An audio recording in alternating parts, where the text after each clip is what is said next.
కొన్ని వేల మంది చిన్నపిల్లలు ఈ దేవాలయానికి అయితే వస్తారు. ఎందుకంటే చిన్నపిల్లల మీద చాలా చెడు ప్రభావం ఉంటుంది. పెద్దవాళ్ళు గాని వయసు అయిపోయిన వాళ్ళు కూడా ఈ ఆలయానికి వస్తారు. మీరు ఇక్కడ చూస్తున్నారా, పూజారి గారిని చూస్తేనే అర్థమవుతుంది. ఎన్ని వేల మంది వచ్చినా సరే, ఎన్ని వందల మంది వచ్చినా సరే, వచ్చిన ప్రతి ఒక్క భక్తుడికి లక్ష్మీ నరసింహస్వామి వారి అనుగ్రహంతో వారిలో ఉన్న దరిద్రాన్ని, చెడుని మొత్తం తీసి తిప్పి కొడుతున్నారు. 150 సంవత్సరాల చరిత్ర కలిగిన ఉగ్ర నరసింహస్వామి వారి దేవాలయానికి వెళ్దాం రండి. ఈ దేవాలయంకి మా ఇంటి నుంచి దాదాపు 20 కిలోమీటర్లు ఉంది. ఈ దేవాలయం ఎక్కడ ఉందంటే సికింద్రాబాద్ లో ఉందండి. నాకు దాదాపు 30 రూపాయలు ఛార్జెస్ పడింది. కోటిలో ఉన్నా సరే, మీరు ఇతర ఏ రాష్ట్రంలో ఉన్నా సరే, సికింద్రాబాద్ కి చాలా బస్ ఫెసిలిటీస్ ఉన్నాయి, ట్రైన్ సౌకర్యం కూడా ఉంది.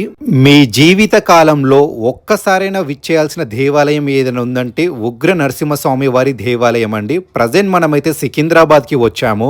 మీరు చూస్తున్న ఈ బస్ స్టాపే సికింద్రాబాద్ బస్ స్టాప్ అండి. ఇక్కడ నుంచి మనం ముందుకు కొంచెం నడుచుకుంటా వెళ్తే మనకి ఆల్ఫా హోటల్ వస్తుంది.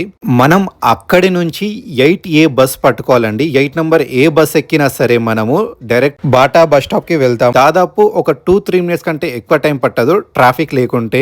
మీరు చూస్తున్న 8 నంబర్ బస్ స్టాప్ ఇది అండి. నాకు 10 రూపాయలు ఛార్జెస్ పడింది. నాకు ట్రాఫిక్ లేదు బట్టి నేను 3 మినిట్స్ లో వెళ్ళిపోయాను ఇక్కడ దేవాలయానికి.